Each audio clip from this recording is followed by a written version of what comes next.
Das goldene Visum in den VAE. Nicht jeder kann es bekommen, aber wenn du es bekommst, ändert sich alles.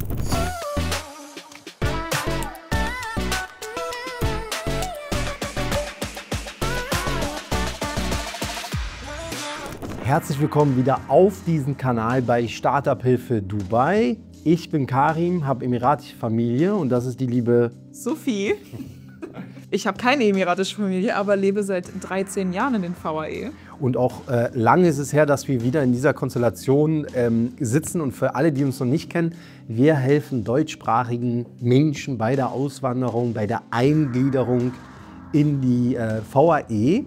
Und heute mal ein Thema, wo alle irgendwie drüber sprechen und wo ich ganz, ganz viele Missverständnisse auch höre. Und deswegen haben wir gesagt, wir decken heute das Ganze mal auf und wir sprechen darüber. Genau, ihr bekommt heute von uns eine detaillierte Einführung in das goldene Visum und ich würde sagen, wir legen direkt mal los. Was ist denn überhaupt das goldene Visum in den Vereinigten Arabischen Emiraten? Bevor du das beantwortest, vielleicht ganz kurz für alle, die es vielleicht nicht wissen, wenn wir sagen, wir helfen bei der Auswanderung, wir helfen dir dabei, deine Firma hier zu gründen und bei der Auswanderung. Das heißt, wir übernehmen alles an Visa, egal welches, was ihr euch vorstellen könnt. Und jetzt, Karim, sag doch mal den Leuten, was das goldene Visum eigentlich ist. Also fangen wir mal ganz einfach und leicht an. Ja? Im Prinzip ist es eine Aufenthaltsgenehmigung, ja, beziehungsweise ein Visa, was 5 bzw. 10 Jahre geht. Und damit unterscheidet es sich schon mal von dem normalen Visa, weil das normale Visa geht 2 Jahre und das geht schon mal wesentlich länger. Grundsätzlich ist, wie gesagt, es gibt es 5 Jahre, 10 Jahre, wo so die Unterschiede sind. Da gehen wir noch drauf ein, aber vielleicht nochmal wichtig, warum gibt es überhaupt das goldene Visa? Ja? Also es ist eine Maßnahme der Vereinigten Arabischen Emirate, um einfach Talente oder ich sag mal Leute, die sich hier verbunden fühlen oder auch investieren, da geht es aber nicht nur ums Investieren, hier zu behalten und denen das einfach mal lukrativer zu machen, auch herzukommen. Aber nochmal, da geht es nicht nur ums Investieren, beispielsweise auch kannst du es bekommen, wenn du eine Krankenschwester bist oder, ja. Aber ich glaube, darauf gehen wir ja noch genauer ein. Genau. Wer qualifiziert sich denn überhaupt für dieses goldene Visum oder wer kann sich denn überhaupt bewerben?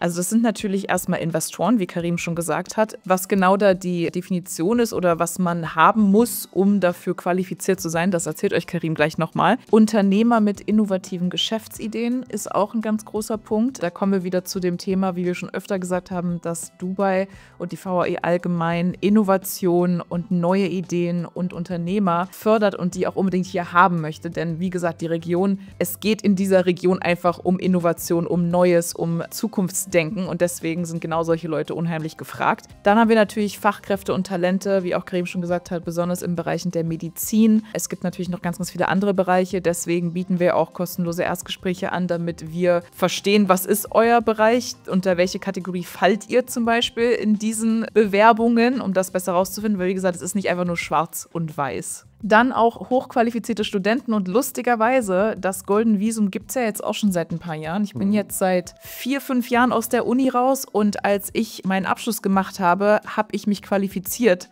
für dieses goldene Visum, habe es aber dann vergessen weiterzumachen. Und ich glaube, jetzt ist es, glaube ich, zu spät, aber man konnte damals auch, wenn man einen bestimmten Notendurchschnitt hatte, das goldene Visum erlangen. Und dann Künstler und Kreative, auch ein ganz großes Ding in Dubai. Wir haben eine sehr, sehr, sehr, sehr ausgeprägte Kunstszene in den VAE. Also auch solche Leute sind herzlich willkommen, sich für das goldene Visum zu bewerben. Genau, vielleicht noch ein anderer wichtiger Punkt ist, dass mittlerweile der ganze Vorgang auch nochmal erleichtert wurde. Ja, also die VAE haben nochmal Möglichkeiten geschaffen, um das goldene Visa zu bekommen. Mittlerweile gibt es sogar das blaue Visa, aber das wäre nochmal ein anderes Thema. Aber beispielsweise auch für Content-Kreateure neuerdings, ja. Ja, man redet immer von Influencer und so, aber da geht es auch wirklich sehr um Kreativität etc. So, ansonsten deine Frage, die du ganz am Anfang hattest, ab wann ist man denn Investor? Ja? Und Investor bedeutet, dass du hier Immobilien erwirbst. Es gibt nochmal die Möglichkeit, 5 Jahre zu bekommen. Darauf will ich jetzt aber nicht eingehen, weil die meisten wollen 10 Jahre und 10 Jahre. Macht auch mehr Sinn. Genau. Und 10 Jahre bekommst du, wenn du eine Immobilie oder Immobilien zusammen hast in Wert von 2 Millionen Dirham, was bei ungefähr 500.000 € liegt. Das heißt, wenn ihr das habt, aufpassen bei Off-Plan. Das heißt, wenn die Immobilie sozusagen noch nicht fertig ist, dann muss die Immobilie mindestens 50% fertig sein. Und dann könnt ihr das Ganze beantragen. Welche Papiere ihr da braucht und so weiter, das würden wir dann für euch regeln. Gilt das nur für Eigentum, also Immobilien, oder Investoren gibt es auch? Zum Beispiel, es gibt ja Leute, die investieren in irgendwelche Startups oder investieren in andere Dinge. Ja, also da geht es wirklich um Immobilien. Okay. Ja? Natürlich, wenn du, und das ist das, was ich meine, wenn du natürlich irgendwie zeigst, dass du investierst in dieses Land, ne, dann kann man natürlich auch nochmal nach Mitteln und Wegen finden, aber das ist jetzt erstmal so runtergebrochen auf Immobilien. Und ich habe ja gerade ganz viele andere, also jetzt mal Investoren ist ja nur eine einzige Schiene sozusagen von all den Leuten, die sich bewerben können. Was ist denn mit zum Beispiel Künstlern oder Unternehmern mit einer innovativen Idee? Bekommen die das kostenlos oder muss man da irgendwie durch Shark Tank, wie diese Show, wo man die Idee pitchen muss und dann bekommst du ein goldenes Visa, oder? Nein, in der Regel wird das zum Beispiel bei der DED gemacht oder es gibt für das goldene Visum eine extra Abteilung, die wir sehr, sehr gut kennen, wo du wirklich Regularien erfüllen musst. Ja? Also auch als Künstler zum Beispiel wird geschaut, hast du in deiner Heimat oder wo auch immer irgendwelche Publikationen, gibt es irgendwelche News, also kannst du wirklich zeigen, dass du wirklich Einfluss hast. Du hast beispielsweise Vernissagen, Galerien, ja, wo deine Objekte ausgestellt worden sind. Also das wird geprüft, das wird wirklich sich angeschaut und dann hast du Glück und dann kriegst du sozusagen eine sogenannte Einladung. Es wird gecheckt, ob du würdig bist, würde ich schon fast sagen. Und wenn ja, dann kannst du das Ganze sozusagen offiziell beantragen mit diesem, das ist wie so eine Art Einladungsletter. Also man kann sagen, das ist wie eine Art Stipendium. Ja, es gibt, ein Komitee, die schauen sich das an. Stipendium zum Leben. Genau, und dann kriegst du eine Art Einladungsletter und dann kannst du loslegen. Lass uns doch mal ein wenig über die Vorteile von dem Golden Visa sprechen. Weil klar, 5 bis 10 Jahre Visum ist natürlich definitiv schon mal ein Vorteil, ja. Aber es gibt noch andere Vorteile. Nämlich zum Beispiel, dass, wenn man das Visum hat, man nicht abhängig ist von dem Sponsortum, von dem Sponsoring. Vom Sponsoren. Man ist nicht abhängig von einem Sponsor. Das heißt zum Beispiel, wenn ich als Sophie, die nicht selbstständig ist, zum Beispiel jetzt das Golden Visum hätte, bräuchte ich Karim nicht, um mich zu sponsoren. Oder auch nicht. Und du musst keine Firma gründen. Und ich muss keine Firma gründen. So. Wir haben ja schon mal gesagt, dass in Dubai allgemein die Regel gilt, jeder darf herkommen, aber jeder muss arbeiten. Und wenn man nicht arbeitet und keinen Sponsor hat, dann muss man das Land verlassen und sich was anderes suchen. Ja. Das wird damit natürlich ein bisschen einfacher gemacht. Wie gesagt, wenn man sich von allen diesen Qualifikationen dafür qualifiziert, hat man diese Abhängigkeit nicht mehr von jemandem. Und was mir gerade so in den Sinn kommt, ne, weil es gibt natürlich auch andere Videos zum Golden Visa und alle sprechen immer nur über die Fakten, sage ich mal. Aber was ich finde, was ja auch moralisch voll wichtig ist, ist diese Aufwertung und diese Aufmerksamkeit, die der Staat dir gibt. Das ist ein bisschen wie so ein Bundesverdienstkreuz in Deutschland, sage ich mal. Ja? So eine Aufwertung und auch, dass der Staat dir sagt, ey, wir finden dich wichtig. Wir freuen uns, dass du da bist. Ich finde das moralisch auch voll wichtig zu den ganzen Punkten, die wir jetzt hier noch aufzählen. Du hast ja schon gesagt, keine Abhängigkeit sozusagen. Genau, du musst halt keine Firma und so gründen. Dann, was ich mega interessant finde, ist, dass du deine Familie sponsoren kannst. Ja, auch ein absolut wichtiger Punkt für alle, die interessiert sind daran, mit ihrer Familie hierher zu ziehen. Ja. Deine Mama zum Beispiel, ne? Ja, also nicht nur Ehepartner, sondern auch deine Mama. Also stell dir vor, deine Mama krank, wie auch immer. Sag das nicht zu laut, die schaut unsere Videos. Weißt du, die ist dann hier und die kriegt dann einfach 10 Jahre Visum, einfach durch deine, weißt du? Genau, ja. Also ein ganz, ganz wichtiges Thema, denn wir können ja ganz kurz mal so einen kleinen Sidetrack machen, was es bedeutet, wenn man jetzt ohne Golden Visa seine Familie sponsoren möchte. Ja. Es geht ganz schön auch ins Geld. Ne? Genau. Also jeder, den du sponsern willst, das muss man sich so vorstellen, normalerweise jeder Mensch braucht hier einen Sponsor. Mein Sponsor als Arbeitnehmer ist Karim. So, Karims Sponsor als Selbstständiger ist Karim. Genau, meine Firma, ja. Wenn aber jetzt zum Beispiel Karims Mama herkommen möchte, könnte sie von Karim gesponsert werden. Aber, Obacht, das muss Karim aus eigener Tasche bezahlen. Das ist nicht so, dass das einfach so geht, sondern das muss bezahlt werden. Und das geht richtig ins Geld. Ich kann ganz kurz ein Beispiel nennen. Als ich damals meinen alten Job verlassen hatte, war ich 2 Monate ohne Job und musste irgendwie gesponsert werden. Und bevor ich dann Karim kennengelernt habe, war die andere Option, dass ich unter das Visum meines Mannes gehe. Jedoch hätte uns das knapp 8.000 Dirham gekostet. Oh. Aus eigener Tasche, ja. Zu beantragen oder pro Monat? Zu beantragen. Zu beantragen. Ja, weil das Ding ist auch noch, was auch noch wichtig 2.000 Euro ungefähr. Ja, wenn du jetzt zum Beispiel deine Mutter oder sonst wen sponsoren willst, dann wird auch geschaut, also wenn es jetzt um deine Mutter geht, ob du dir das leisten kannst. Du musst ein bestimmtes Einkommen haben, Nachweis, und du musst auch genug Platz haben. Also wenn du jetzt nur ein Studio hast, dann kannst du es nicht machen. Ja, Ach, krass, wir hatten letztens sogar den Fall, dass jemand gekommen ist und wollte seine Stieftochter und Mutter irgendwie, Stiefschwester, es hat aber nicht funktioniert, weil der nun One-Bedroom hatte. Ach, ja, krass. Okay. also es gibt so ein paar Sachen, die beachtet werden müssen. Genau. Ja. Auch ein ganz, ganz wichtiger Punkt ist, dass das Visum nicht verfällt, wenn du außerhalb des Landes bist. Beim normalen Visum ist es so, du musst halt einmal in 6 Monaten einreisen und hier sein, ansonsten verfällt das Visum.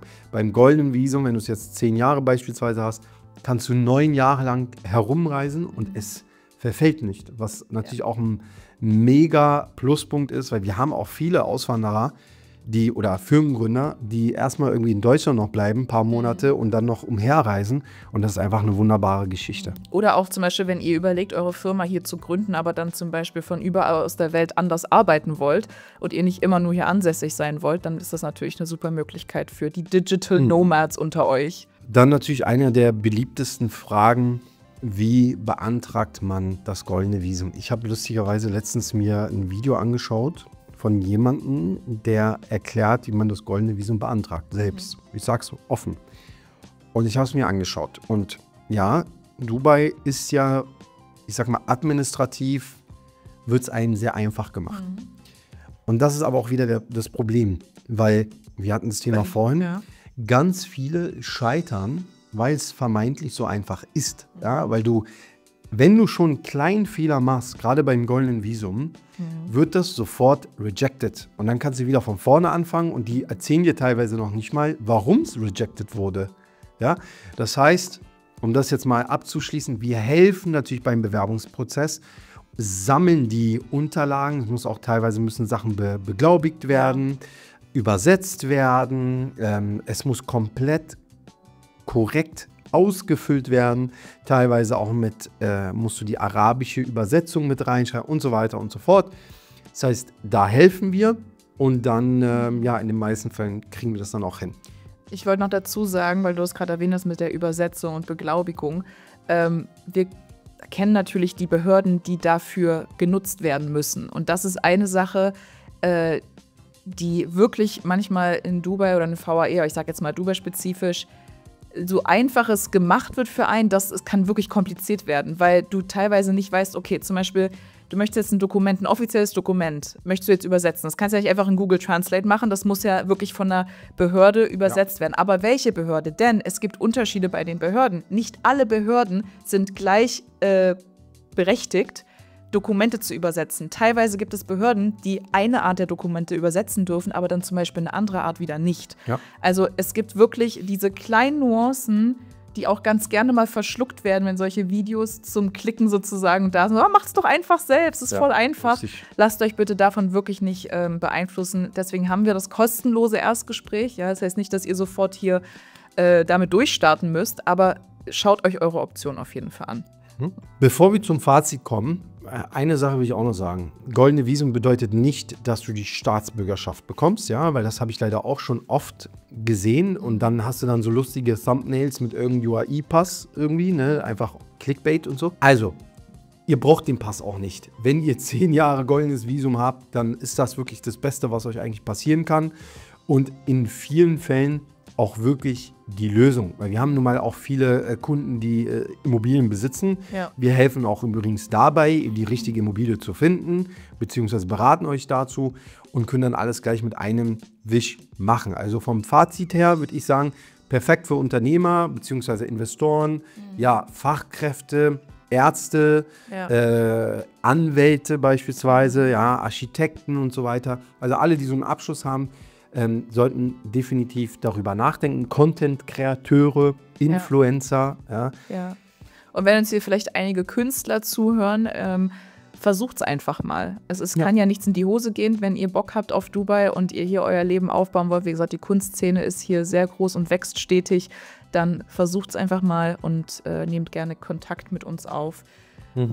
Und ich denke, wenn ihr noch wenn wir jetzt irgendwas nicht gecovert haben, schreibt es super gerne in die Kommentare. Genau. Wir sind da sehr aktiv und antworten auch immer. Ansonsten folgt uns super gerne auf Social Media. Wir wachsen auch da immer weiter. @Startup-Hilfe Dubai auf Instagram.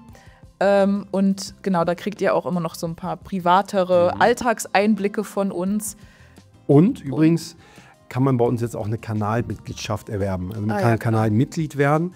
Wir haben für die Leute dann auch nochmal Zusatzmaterial, unter anderem unser letztes Webinar ist dort abgeloadet. Das heißt, nur Kanalmitglieder sehen dann dieses Material und es wird auch Chaträume geben in Zukunft, wo wir uns austauschen können. Denn wir planen noch Großes dieses Jahr. Ich will jetzt nicht zu viel verraten.